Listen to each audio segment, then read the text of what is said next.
사도신경으로 우리의 신앙을 고백하며 새벽 예배 하나님 앞에 올려드리겠습니다.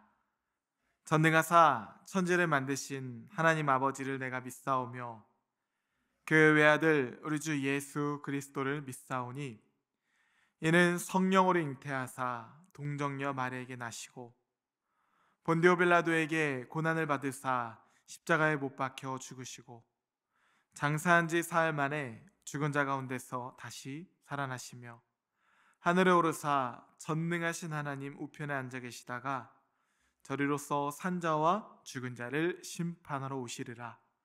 성령을 믿사오며 거룩한 공예와 성도가 서로 교통하는 것과 죄를 사하여 주시는 것과 몸이 다시 사는 것과 영원히 사는 것을 믿사옵나이다.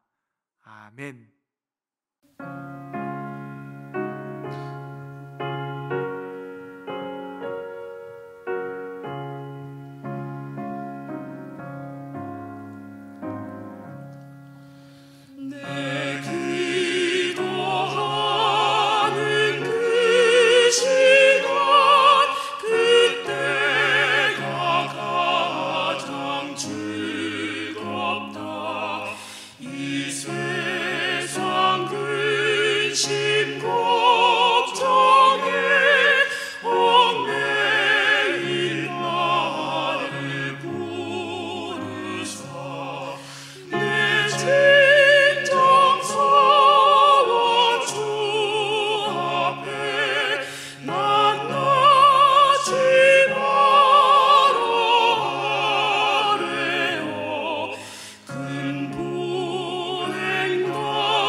우리에게 주시는 하나님 말씀은 시편 119편 65절부터 80절까지의 말씀입니다. 여호와여, 주의 말씀대로 주의 종을 선대하셨나이다. 내가 주의 계명들을 믿었사오니 좋은 명철과 지식을 내게 가르치소서. 고난당하기 전에는 내가 그릇 행하였더니 이제는 주의 말씀을 지키나이다. 주는 선하사 선을 행하시오니 주의 율례들로 나를 가르치소서. 교만한 자들이 거짓을 지어 나를 치려하였사오나 나는 전심으로 주의 법도들을 지키리이다. 그들의 마음은 살쪄서 기름덩이 같으나 나는 주의 법을 즐거워하나이다. 고난당한 것이 내게 유익이라. 이로 말미암아 내가 주의 율례들을 배우게 되었나이다. 주의 입의 법이 내게는 천천 금은보다 좋으니이다. 주의 손이 나를 만들고 세우셨사오니 내가 깨달아 주의 계명들을 배우게 하소서. 주를 경외하는 자들이 나를 보고 기뻐하는 것은 내가 주의 말씀을 바라는 까닭이니이다. 여호와여, 내가 알거니와 주의 심판은 의로우시고 주께서 나를 괴롭게 하심은 성실하심 때문이니이다. 구하오니 주의 종에게 하신 말씀대로 주의 인자하심이 나의 위안이 되게 하시며 주의 긍휼히 여기심이 내게 임하사 내가 살게 하소서. 주의 법은 나의 즐거움이니이다. 교만한 자들이 거짓으로 나를 엎드러뜨렸으니 그들이 수치를 당하게 하소서. 나는 주의 법도들을 작은 소리로 읊조리리이다. 주를 경외하는 자들이 내게 돌아오게 하소서. 그리하시면 그들이 주의 증거들을 알리이다. 내 마음으로 주의 율례들에 완전하게 하사 내가 수치를 당하지 아니하게 하소서. 아멘. 함께 기도하시겠습니다. 사랑의 주님, 오늘도 우리를 깨우시고 주의 말씀 앞에 서게 하시니 감사합니다. 숨쉬는 것 하나, 걸어오는 이 걸음 하나까지도 모두 다 주님의 은혜임을 고백합니다. 우리를 부르신 주님, 이 시간 우리 마음 문을 활짝 열어주시고 들려주실 말씀을 통해 우리 영혼을 새롭게 하여 주시옵소서. 특별히 하나님, 5월 가정의 날을 맞아 또 오늘 어린이날을 맞아 기도합니다. 깨어지고 무너지는 이 세대와 가정들을 긍휼히 여겨주시고 주 안에서 다시 견고하게 세워주시옵소서. 다음 세대가 말씀 위에 믿음의 집을 짓게 하시고 가정을 통해 하나님의 영광이 이 땅 가운데 드러나게 하여 주옵소서. 우리의 삶과 우리 가정의 주인 되시는 예수님의 이름으로 간절히 기도하옵나이다. 아멘. 할렐루야. 네, 오늘은 주의 종을 선대하셨나이다 라는 제목으로 하나님 말씀 전하도록 하겠습니다. 우리는 해마다 여름이면 크고 작은 태풍을 경험합니다. 그것이 직접적으로든 간접적으로든 말이죠. 제 개인적으로 가장 기억에 남는 태풍은 2019년 우리나라를 지나간 링링이라는 태풍인데, 그때 워낙 강풍이 불었어서 인명피해와 재산상의 피해가 상당했던 것으로 기억이 납니다. 그래서 사람들이 태풍이 지나간 자리를 두고 태풍이 핥히고 간 자리다라고 표현을 하기도 하죠. 저는 그런 자연재해를 볼 때마다 제 마음속에 왜? 도대체 왜? 라는 그 한 가지 질문이 늘 따라다니곤 했습니다. 그것은 비단 저뿐만이 아니라 태풍으로 인해 심각한 피해를 본 사람들이라면 더욱이 크게 마음속에 떠오르는 질문일 것이에요. 그래서 제가 어느 날은 태풍에 대해서 검색을 해보게 되었습니다. 물론 원인이야 기상학적인 이유가 있겠지만 제가 더 궁금했던 것은 그 태풍의 목적이었어요. 이 지구상에 태풍이 필요한 이유가 무엇일까? 하나님께서 태풍이라는 존재를 허락하셨을 때는 이 지구상에 무언가 태풍을 필요로 하기 때문에 하나님께서 허락하셨을 텐데 그 이유가 무엇일까?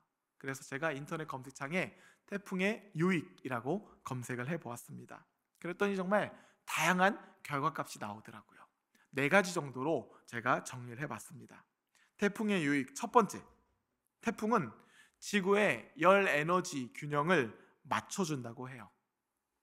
적도 지방에서 생기는 뜨거운 열을 북극과 남극 지방으로 옮겨주는데, 이 과정을 통해서 대기의 안정을 가져오게 해서 지구의 온도를 너무 덥지도 너무 춥지도 않게 이 균형을 골고루 맞춰준다고 합니다. 두 번째, 물이 부족한 지역에 많은 비를 내려서 인간의 노력으로 감당할 수 없는 수자원 보충을 해준다고 해요.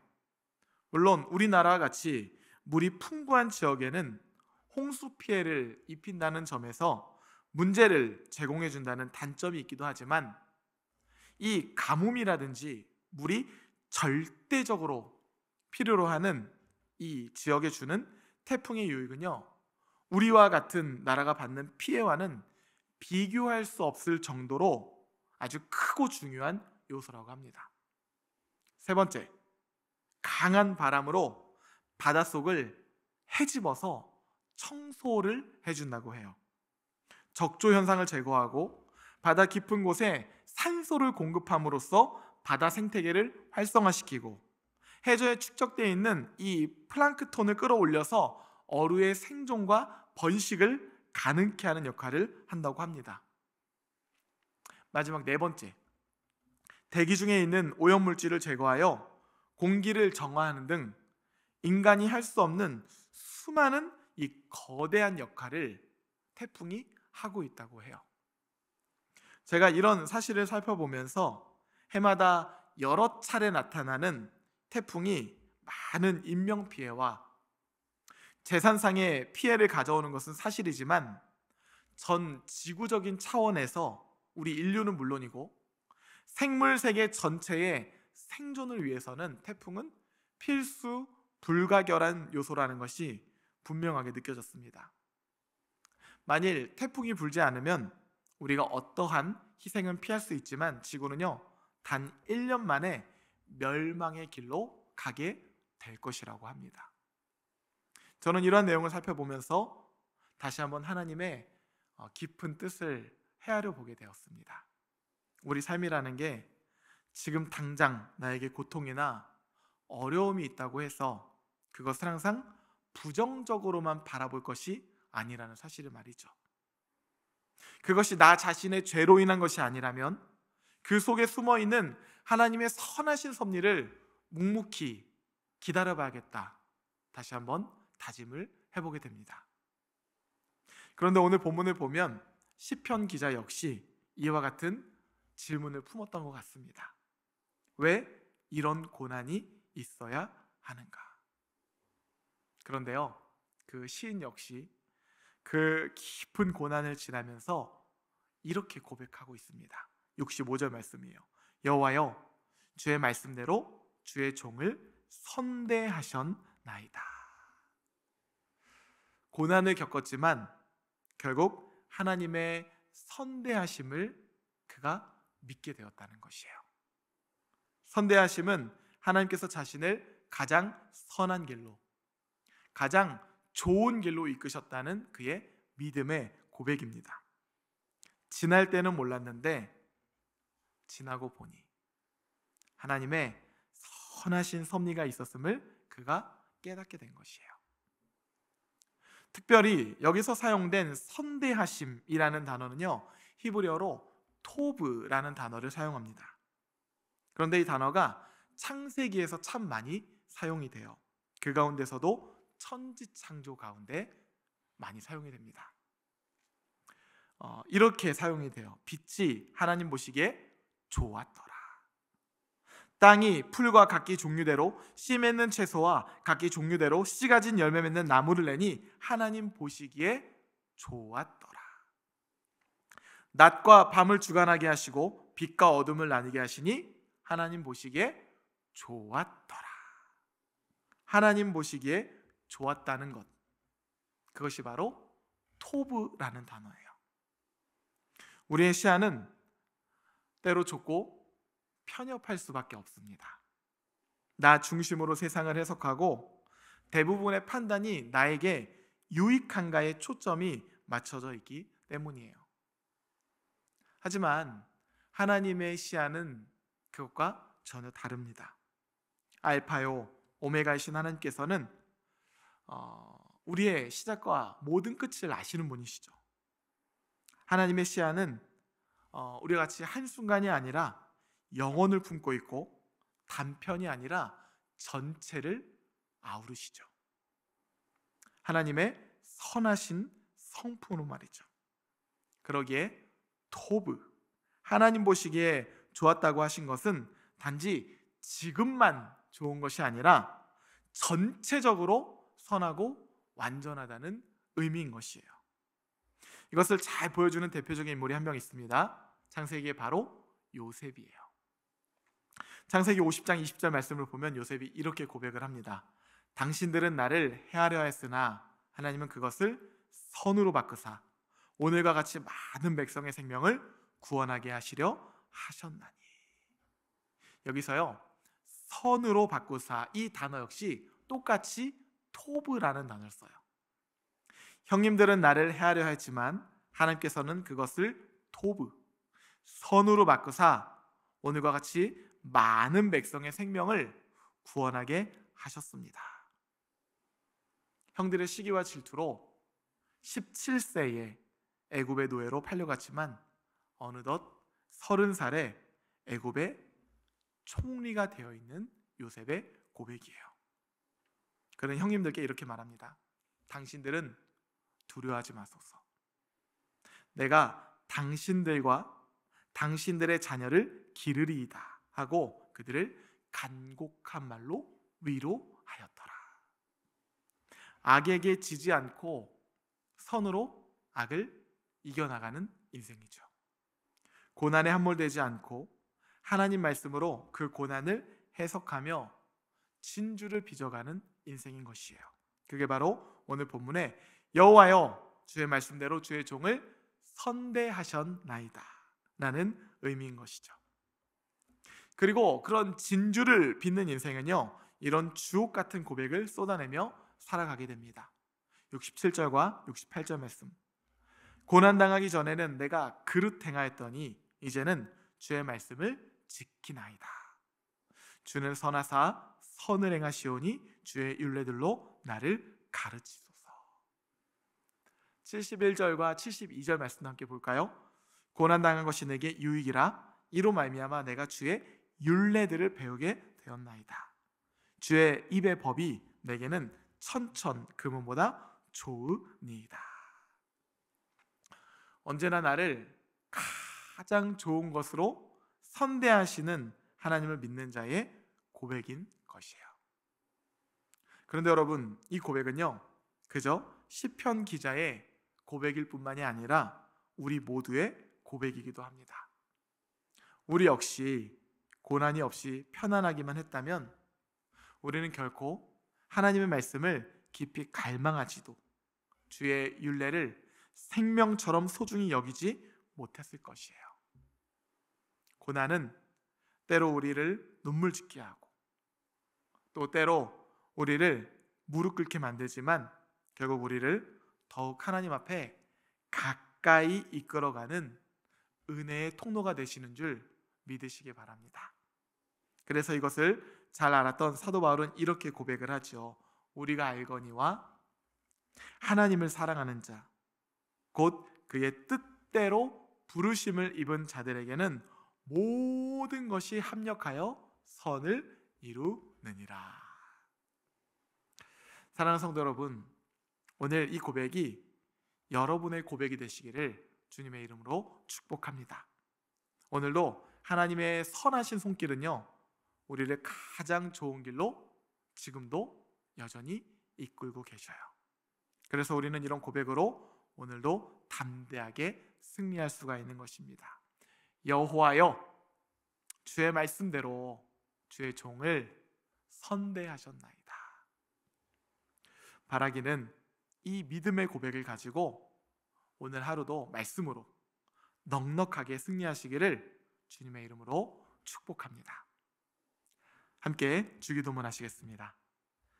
하늘에 계신 우리 아버지여, 이름이 거룩히 여김을 받으시오며 나라가 임하시오며 뜻이 하늘에서 이루어진 것 같이 땅에서도 이루어지이다.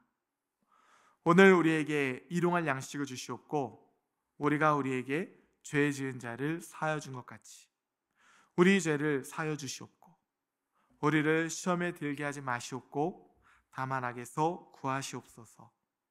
나라와 권세와 영광이 아버지께 영원히 있사옵나이다. 아멘.